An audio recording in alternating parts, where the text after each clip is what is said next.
It started as a routine traffic stop, or so it seemed. When police in Oklahoma pulled over a vehicle driven erratically. At the wheel was a man named Abraham Wiebe. With a drunk driving conviction on his record already, another would mean jail time. When the officer got to his car, he started to talk. He said, if you don't arrest me, I will tell you something that's going to change your career. When I heard this, I knew I had the real deal, because nobody knows that stuff at those levels. Soon, Abraham Wiebe was a paid police informant in the biggest undercover narcotics investigation in state history. But there was something else, because Wiebe was a Mennonite, the God-fearing religious group many of whose members lead lives as if it were centuries ago. Now he was about to reveal an ungodly secret. His case showed the extent of Mennonite drug trafficking, sophistication. You're a Mennonite, you know what I mean? They're not going to be asking questions. Just act natural and get across the border. But Abraham Wiebe would make a lethal mistake. He's never been seen again. And it all would lead to the Mennonite Connection, the Canadian crime family behind it, and a deadly power struggle between a father and his son. He suffocates someone by putting his face into a pile of cocaine. Yeah, it's almost directly out of Scarface.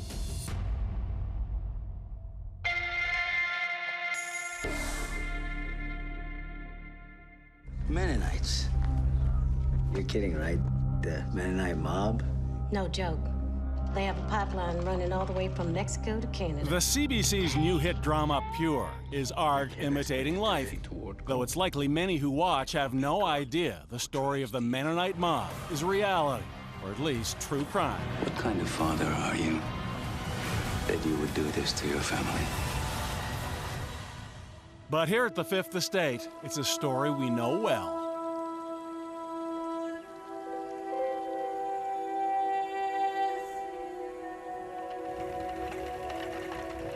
In a way, the Mennonites are people that time forgot. After arriving in Canada from Europe in the 19th century, many remained cloistered in farming communities in Ontario and Manitoba. And many still shun modern conveniences like automobiles and electricity. They speak the medieval language of Low German and believe the more harsh and devout their lives, the more direct their route to heaven will be. But in the 1920s, rebelling against pressure from the Canadian government to start teaching their children in English, thousands of Mennonites fled from Canada to Mexico. They settled in and around a town called Cuauhtemoc in the state of Chihuahua, Mexico, a 5-hour drive from El Paso, Texas, and the U.S. border. It's a community that on the surface looks like it's doing very well. Reporter Sam Quinones, formerly of the Los Angeles Times, says for years the move south seemed to be successful. The farms are very orderly, they're large, the communities themselves are very clean, orderly, and you have this idea that this is indeed a community close to God, humble, pious, religious, and close to also to the land. But the bond between the Mennonites in Mexico and their Canadian cousins remained, most of them dual nationals who often made the trek across the U.S. border to Canada and back. I think everybody looks at these folks and thinks quaint peasant farmers. The women have bonnets, the guys have straw hats and overalls, you know, blonde hair, they speak this kind of funky German. So I think a lot of people, for a long time, they were just kind of waved through. They have special passports that allow them to go use the U.S. as transit on their way to Canada. For many, Canada meant Leamington, Ontario, and summer jobs picking tomatoes for the Heinz ketchup plant there. Among them, a man originally from Wheatley, Ontario, named Abe Harms. He seemed just another seasonal worker, but Abe Harms would be the founding father of the Mennonite Connection. He'd first caught the eye of the law in 1989, arrested bringing marijuana into Canada. Harms skipped bail and escaped back to Mexico. And his 2 teenage sons were arrested after another drug run. It all triggered our interest here at the Fifth Estate. Good evening, I'm Hannah Gartner. Tonight we are going to take you on a journey into the past with some scary implications for the future. In 1992, Hannah Gartner was the first to tell most Canadians about the vast quantities of drugs from South America smuggled into Canada by a Mennonite mob. What they found wasn't just 1 or 2 guys with a few bricks of marijuana under the car seat. They discovered a network of Mennonites holding both Mexican and Canadian passports. It turned out that Abe Harms, the Wheatley farmer who was arrested back in '89 on drug charges, was a key figure in this mob. In that investigation, the intrepid Gartner tracked down Abe Harms at his farm in Cuauhtemoc, Mexico. Hello, Mr. Harms? Yeah. Hello, I'm Hannah Gartner, Canadian Television. Oh, okay. I think you can interview him in English. Yes, I was talking to, No, speak to me too much English. I'll talk slowly. I was speaking to Canadian police, and they told me that you are involved in the drug business here in Cuauhtemoc. No, not me. No? No. Are you retired? No, I never do hear that. Well, that's not true at all, Mr. Harms. You're a fugitive from Canada on narcotics charges, possession and trafficking of marijuana. The customs official and the police are very anxious to have you. Could I ask you one question, just as a parent? How can you make your children act as mules and smuggle narcotics across the border? As a parent, I would like to know this. I don't understand you. Remember, Harms had sent his teenage sons on a smuggling run that ended with one in prison. Hannah spotted the other nearby. Is that your son behind us in the purple cap? Is this the boy? Yeah. I thought you said he's not home. I think you do understand that you have made criminals out of your children. I think you do understand that. Förstås att dina kinga förbrytare var det sen? Ja, jag kan förstå. Yes, I do understand.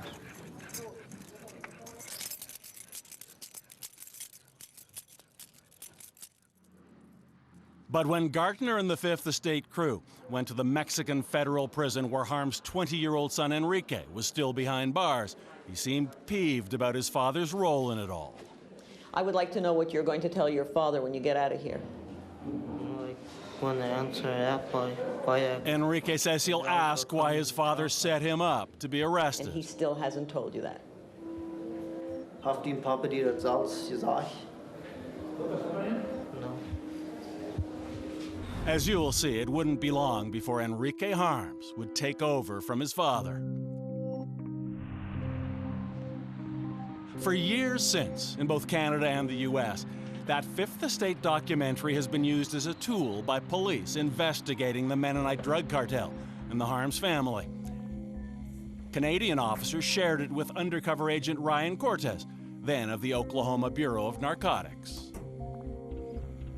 He showed us a video clip of a news broadcast that I don't know if you guys did it, but I think we did. And it really educated us. It told us about the family, the father, the son, the relationship, and where they lived in Mexico. So it gave us a broader picture of what we had discovered. According to Agent Cortez, even grizzled police investigators were impressed by Hannah Gartner's interrogation technique. Are you going back to Canada to face charges? No, I don't know. Maybe next year. So you admit that you are in the drug business? You're staring at me, sir, but you're not answering. She was in the middle of a cartel interviewing a potential cartel member. We thought she was going to be killed, you know. She's brave, brave, very brave. Which takes us to the arrest in Oklahoma in 1999 of Mennonite Abraham Wiebe, who became a police informant. He was the key that began to unlock the Mennonite Connection secrets. This guy knew that upper echelon logistics.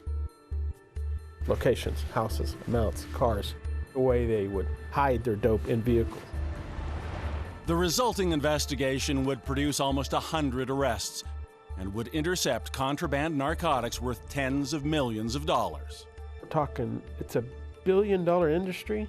If they do this monthly, in a year's time, there's 12 months. Well, I'll let you do the number. It's a lot of money. Once again, it led back to a Mexican-Canadian Mennonite with the last name Harms, though this time Mr. Big wasn't the father Abe Harms, but the son, Enrique. Now his dad's successor as one of Mexico's most dangerous drug lords. And with him came a whole new era of terror. I begin to freak out. My body begins to tremble, and I'm babbling, you know, call the cops, call the cops. Mennonites, they're chasing me, they're drug traffickers. There's always more to our stories. You can keep up with the Fifth Estate by subscribing to our weekly newsletter. We'll tell you what we're working on and share updates on past stories. Sign up on our website at cbc.ca/fifth.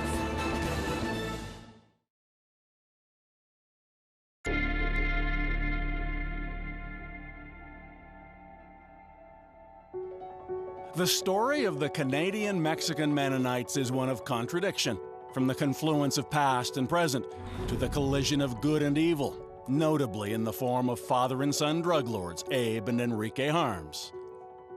The opening number of our show is called Mennonites. R.J. Peters is a writer and performer who was raised a Mennonite in Manitoba.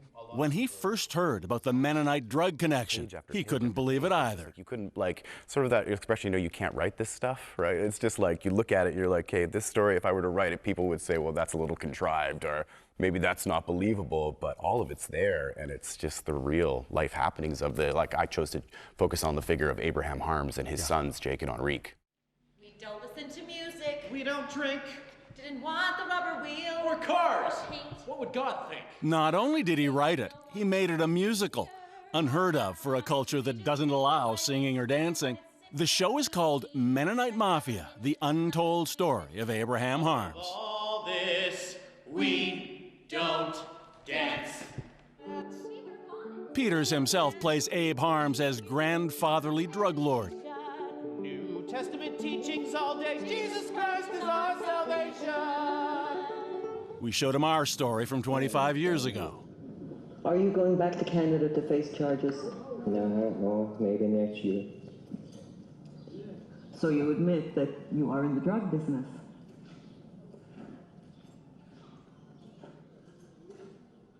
How do you respond when you see them up there?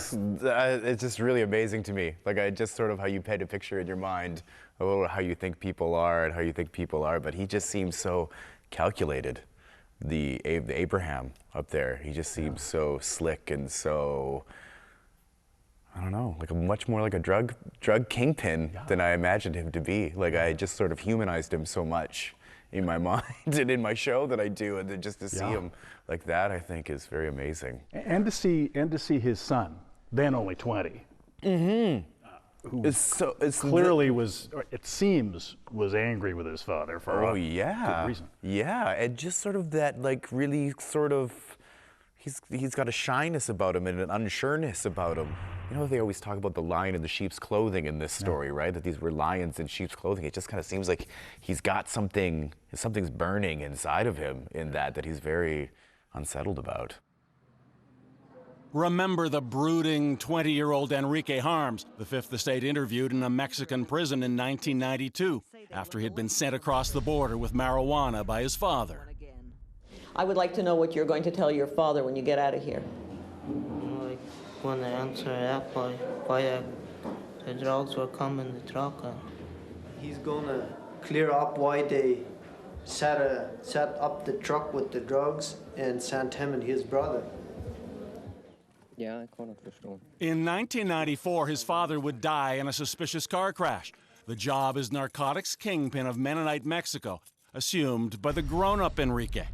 Some suspect he had a role in his father's death, including former narcotics agent Ryan Cortez. So yes, during that course, the strongest member of that family, son, would have took his place. And obviously it was Enrique Harms because just based on the conversations we were intercepting, he controlled the family. Yeah.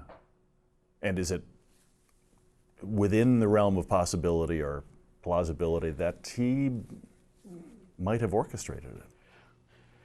It is possible. It is. You know, one doesn't know a family's problems, but if money, drugs, that could play into it. It's a possibility. I believe Mennonites, like every person who lives in Mexico believes, these Mennonites were close to God and land and pious and humble, and of course drug trafficking is the opposite of all that. And when I heard that, I was just stunned. It took me a while to actually believe it. For journalist Sam Quinones, what resolved his disbelief was that 1999 arrest in Oklahoma of Mennonite drug runner Abraham Wiebe. In order to avoid a drunk driving charge, Wiebe offered to become a police informant. He said, if you don't arrest me, I will tell you something that's going to change your career. Cindy Cunningham was the agent in charge at the Oklahoma Bureau of Narcotics. What did Abraham Wiebe have to say to the officer? Well, he basically spelled out where drugs came from. They were coming from Cuauhtémoc, from Enrique Harms.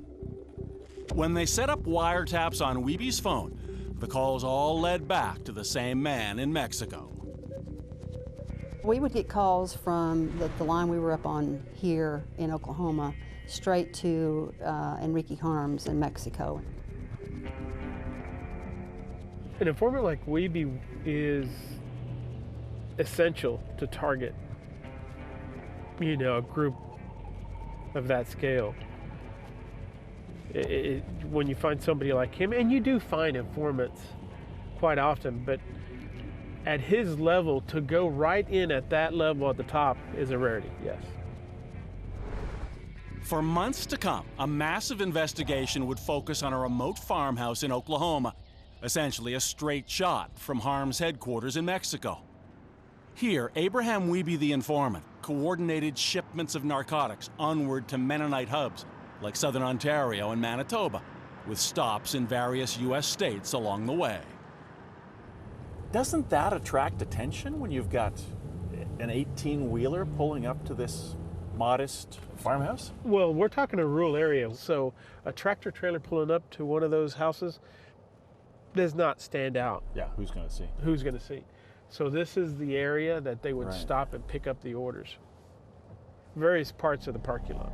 Right. And it was all under 24/7 surveillance by narcotics agents like Ryan Cortez. The biggest undercover drug bust in Oklahoma. We're talking 10,000 pounds plus of marijuana hitting the streets.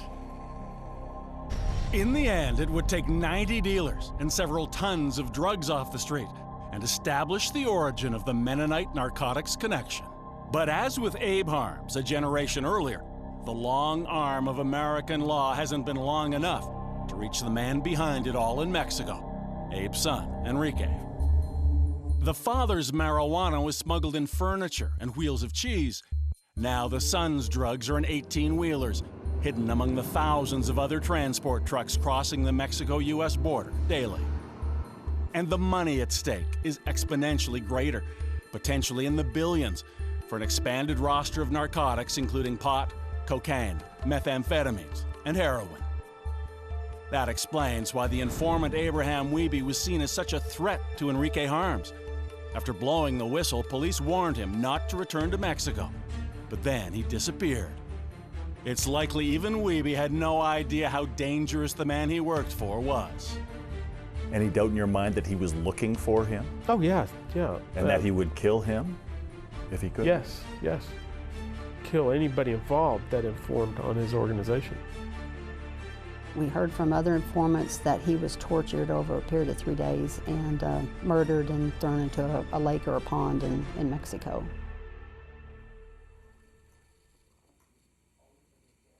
All of the above convinced journalist Sam Quinones that the Mennonite Connection was very real indeed. So I was could not believe it, and that's really what propelled me on to want to do a story on it. It was just the most bizarre concept I could ever imagine. But how did even a rogue element of such an apparently God-fearing community come to be doing the devil's handiwork? Based in Mexico, Quiñones traveled to the Mennonite region to try to find out. It's a community that has kind of lost touch, in my view, with the basic tenets of Christianity and the Bible, and really it's become a community of rules and of course a culture then grew up of flouting those rules, and alcohol and drugs were part of that. Especially so for the younger generation, denied music, TV, sports, and a worldly education. But as the Fifth Estate first showed in 1992, the prohibition of alcohol was obviously already forgotten, and beer was just the beginning. Quiñones learned there was also an economic factor. There is really no good land anymore in that community. And so the younger guys coming up had to find some way of supporting farms that were barely making it because the land was so bad. And taking a load of marijuana north seemed like, I think, a solution to a lot of people. And some people did it just once, other people got more accustomed to the money and began to do it more.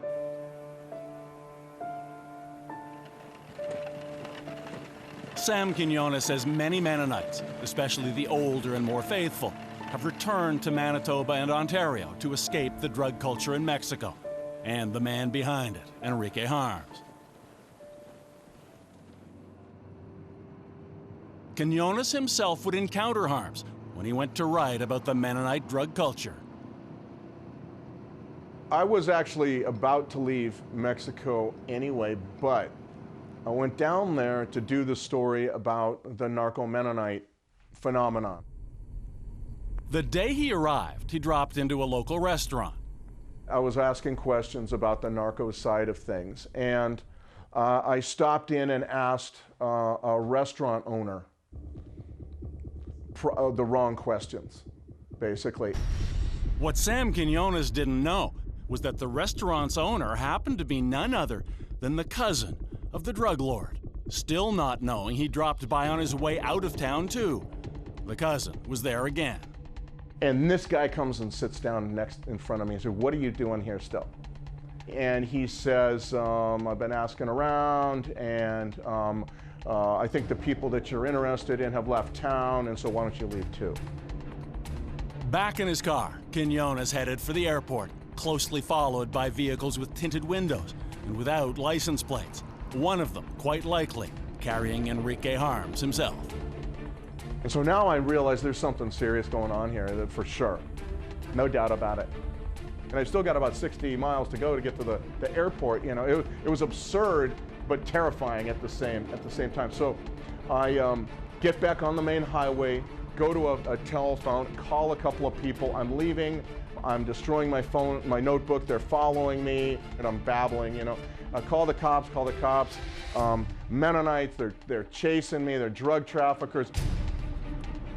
Finally, with an escort of police carrying AK-47s, he made his flight. He says he'll never return to Mennonite Mexico again. I just was like, thank God, I'm safe. Drugs still pour into Canada via the Mennonite Connection. Only occasionally do the authorities intervene. April 2014, in Alberta, a Canadian Mennonite convicted of smuggling cocaine from Mexico. In Alberta that same year, a Mexican national found guilty of manslaughter during a Mennonite smuggling operation.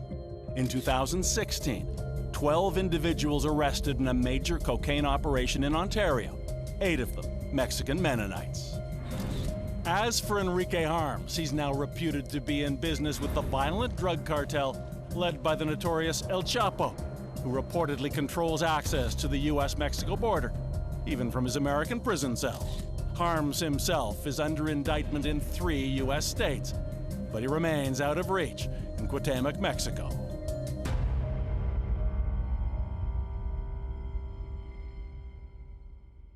It is now a quarter century since Hannah Gartner and the Fifth Estate first revealed the Mennonite mob to Canadians. Back then, she spoke to one Mennonite elder. Abraham Berg, an old colony political leader, remembers when Mennonites were not allowed to use rubber wheels. It encouraged them to stay on the farm, in the community. Now Berg says he can't always keep his people in, nor can he keep the world out. Today, for the Canadian Mennonites in Mexico, more than ever, those words still ring true.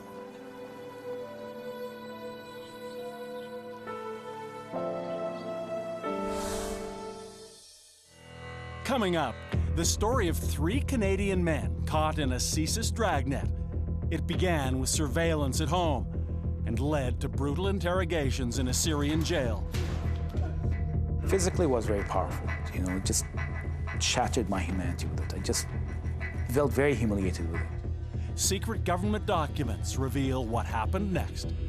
Terrence McKenna reports on the torture files.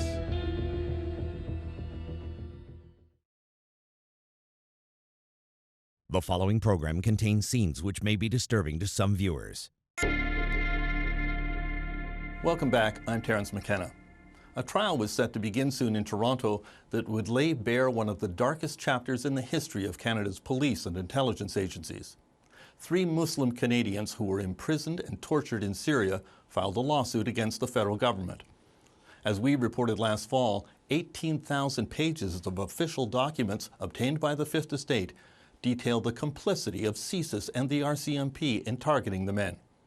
Now there are reports the government is offering to settle the case, perhaps hoping to keep the details out of the public eye. Here is an excerpt of what we found in the torture files.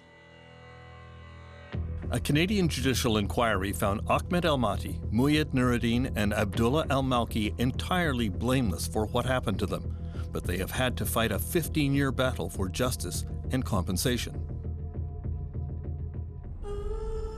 Before and after his graduation from Carleton University in 1995, Abdullah Al-Malki had gone to Afghanistan to work on UN projects and for a Canadian charity run by this man, the Egyptian-Canadian Ahmed Saeed Khadr. Later, CSIS discovered Khadr was a clandestine operative of Osama bin Laden.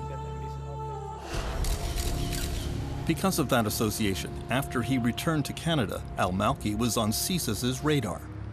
They were not just following him, they were opening his mail and monitoring his phone calls and bank transactions.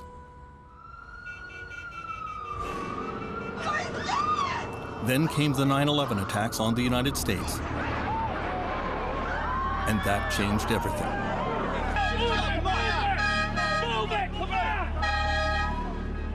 Pressure on Canada's federal police and intelligence agencies increased dramatically. On October 6, 2001, a few weeks after the 9/11 attacks, a carload of RCMP agents arrives for a key meeting at CSIS headquarters in Ottawa. The security service is calling in the federal police to help with counterterrorism investigations. All information is to be immediately shared with Western intelligence agencies. The official notes for that October 6 meeting state, Abdullah Al-Malki has been a CSIS priority target for the past 2 years, which identified Al-Malki as a potential procurement officer for the bin Laden organization. Notice the word potential. In the RCMP note 1 day later, potential has disappeared. Al-Malki is believed to be a procurement officer for bin Laden and the Al-Qaeda. The RCMP immediately put out a worldwide terrorist alert to its agents abroad, citing Abdullah Al-Malki, described by CSIS as an important member of Al-Qaeda. That notice was passed along to the American CIA. Al-Malki is now under 24/7 surveillance. Some RCMP agents are surprised by CSIS's dramatic portrayal of him as a suspected terrorist, because they didn't see him doing anything suspicious. An RCMP case officer wrote a memo about Al-Malki stating, O Division Task Force are presently finding it difficult to establish anything on him other than the fact that he is an Arab running around. Although he was doing nothing suspicious, the case against him would quickly escalate. On November 27, 2001, Al-Malki leaves Canada for an extended visit to his wife's family in Malaysia. His wife and children join him there. He remains under surveillance in Malaysia. Telephone wiretaps reveal that he is planning to visit his ailing grandmother in Syria. CSIS shares that information with the CIA.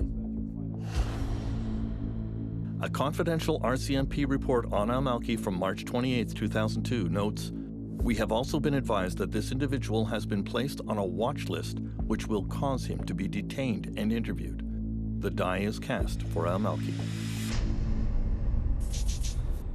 This was a key point in the investigation. CSIS decided to share its suspicions about al-Malki not just with traditional allies such as the United States, but also with the Syrian regime of Bashar al-Assad, a government with a horrendous human rights record.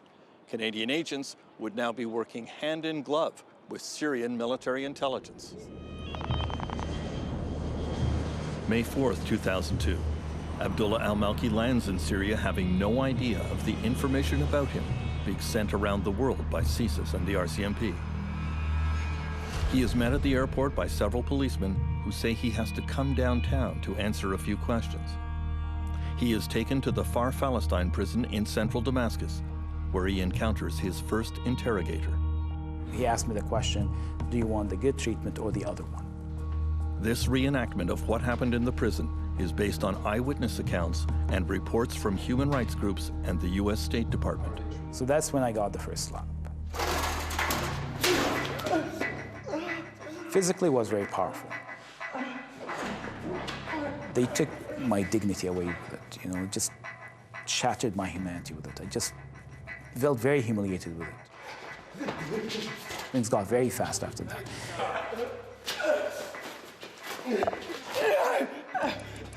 Pulled me lay down on the floor, stomach down. And they started hammering the soles of my feet with electric cable.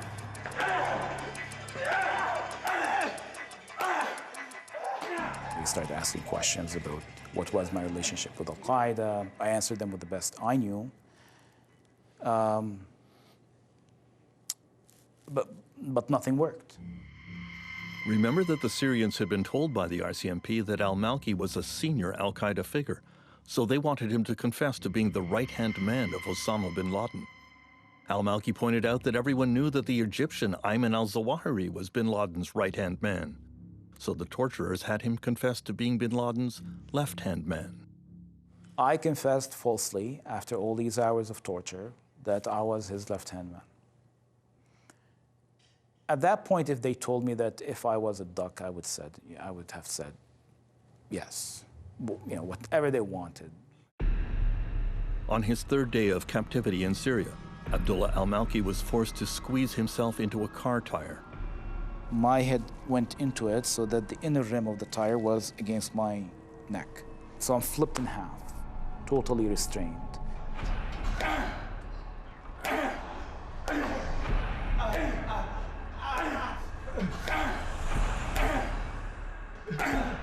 My head, my arms, my genitals, my back, all of them were exposed, and they didn't spare any place.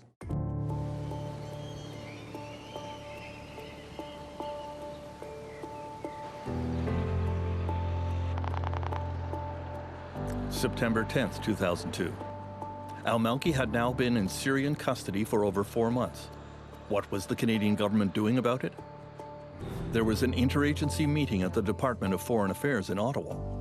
The RCMP was represented by a longtime senior officer with a background in organized crime investigations, Inspector Mike Cabana. He thought it would be a good idea to send questions to the Syrians to be used in al-Malki's interrogations.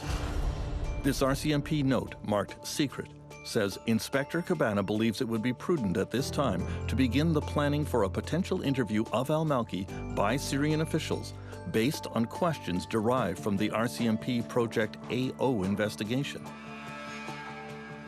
RCMP Inspector Mike Cabana later testified that he considered the possibility that Canadians might be tortured, but decided to press on because the security of Canada was at stake.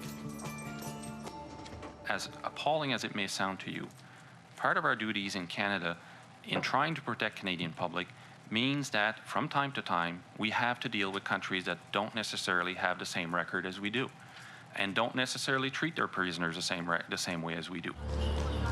After 9/11, CSIS began looking at every Canadian who had traveled to terrorist-connected countries like Afghanistan in the 1990s, questioning whether they could be working for al-Qaeda. They focused on this man, Egyptian-Canadian Ahmed El-Mati. After attending Concordia University in Montreal, he had gone to Afghanistan to fight the Soviet-backed forces in the early 90s, but claimed he had only served as an ambulance driver and cook. Once back in Canada, he was hoping to get married and phoned Abdullah Al-Malki looking for advice on finding a wife. In January 2001, CSIS notified the American CIA that El-Mati has established several contacts with local Islamic extremists, including Abdullah Al-Malki. El-Mati, then working as a truck driver, was placed on an American security watch list. On November 11, 2001, the Mounties followed El-Mati as he boarded a flight to Syria, where he was planning to get married. They reported his travel plans to the Americans, knowing that he would be arrested on arrival. When El-Mati lands in Damascus the following day, he is transported to the Far Palestine prison in downtown Damascus to be interrogated by Syrian military intelligence. He asked me in Arabic, tell me everything. I said, what's everything? What do you want to know? And then he said, I'm going to teach you how to speak. And then right at the spot, they start punching me in the face and slapping me and said that we'll teach you how to speak. They start asking me all sorts of questions about my life in Canada and everything. Questions that I believe only came from Canada. On November 15, 2001 in Ottawa, the RCMP was worried. They didn't want their covert involvement in the operation against Ahmed El-Mati to be discovered by any outsiders, including by Canadian consular officers in Damascus. The RCMP internal emails leave no doubt about what the force was expecting for El-Mati. He will be arrested and interrogated Syrian style. In the basement of the Damascus prison, El-Mati was introduced to Syrian-style interrogation. They tied my leg and my hands from the back. They were holding me. I was as if an animal being slaughtered on the ground. You can't move. And then the torture started. And then he burned my chin and my leg. I start screaming very hard, and then he said, now I'm gonna burn your eyes. I screamed very loud, said, please, please don't I'll do anything you want. I'll just do whatever you like. I'll write down whatever you want me to do. El-Mati was transferred to Egypt, where he was tortured with electric shocks. His imprisonment would drag on for 26 months. Muyed Nuruddin would eventually be tortured in the same Syrian prison as Al-Malki and El-Mati, also with CSIS and RCMP complicity. When we come back, the Canadian government struggles to account for its own role in the torture of Canadians abroad. It's not quite as simple as everything that the government of Canada did on these files was entirely wrong.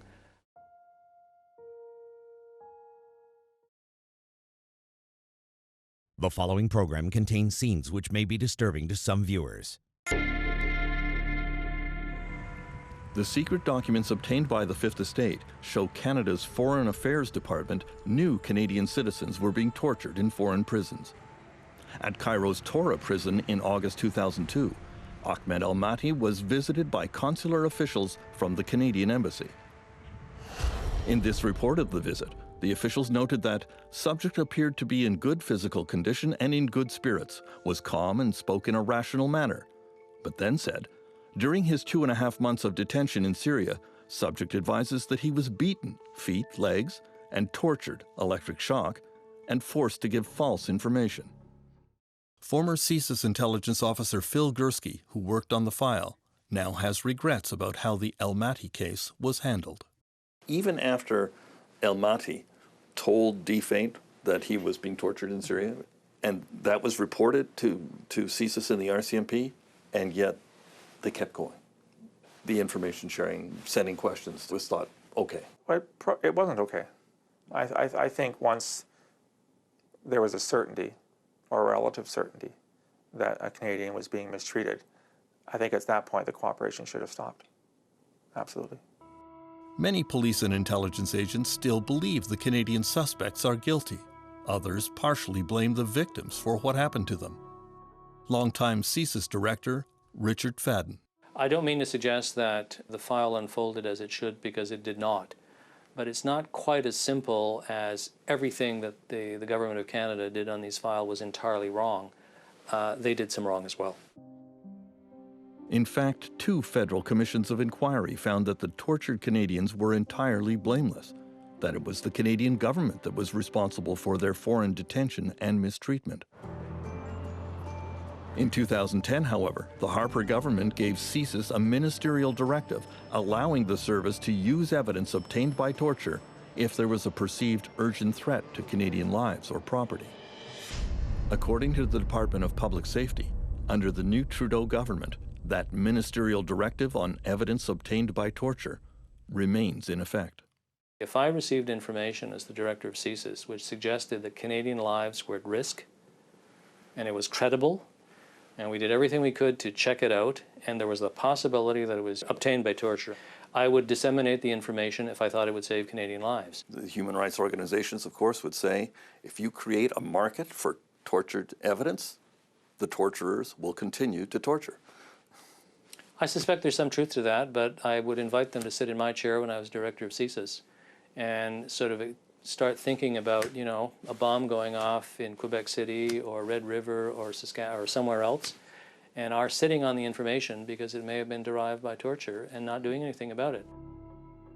The 3 men were all eventually released and returned to Canada. They feel their lives were devastated by the Canadian government. I believe that my government have mistreated me. They have betrayed me, betrayed my trust. They did not help me in the time of need. My reputation being damaged. People started avoiding us because of guilt of association. So basically we're living like in a limbo. I don't know, I'm not above the ground, I'm not under the grave. They caused the torture to happen, they caused the detention to happen, they caused huge, huge, huge losses in my business. My brothers, their lives got destroyed. My kids' now lives got destroyed. And the government has not lifted a finger to make it anything, to make things right or to right the wrong. Even if, as reported, the government finally reaches a financial settlement with them, the case will remain as a dark stain on the reputation of Canada's public security agencies.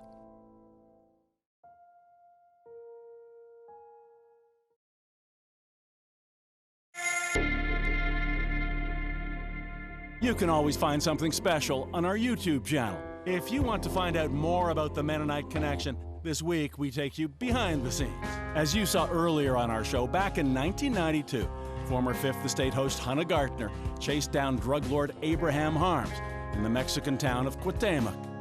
It's extraordinary because all we had a wanted poster of this notorious Mennonite drug smuggler. We didn't know where he lived, and luck would have it, we're driving down this dirt road. Suddenly I look up and I start screaming. There is this long driveway with these 3 guys, pointy cowboy boots. Stop the car, it's the guy. To watch that interview with Hannah Gartner, and also her full original episode of the Mennonite Mob, go to our YouTube channel at youtube.com/CBC5th. Next week on the Fifth Estate. They were smart, they were brash, and they called them product champions, accountants for the rich. I think there was a perception that they'd never get caught. In the U.S., KPMG paid a price for tax evasion schemes it concocted. The testimony today will disclose a tawdry tale. If this wasn't criminal, what was? But in Canada, a different scheme led to a secret deal. KPMG and its clients off the hook. Here, I think they just forget about all the ethics. A government inquiry vowing to get to the bottom of it went nowhere. I don't want to go down a path that's going to cause trouble. Do you think there was interference here? Do you think there was political interference? Was there a political influence, political intervention? I do believe there was. So what was the accounting firm trying to hide? Coming soon, KPMG's secrets revealed on the Fifth Estate.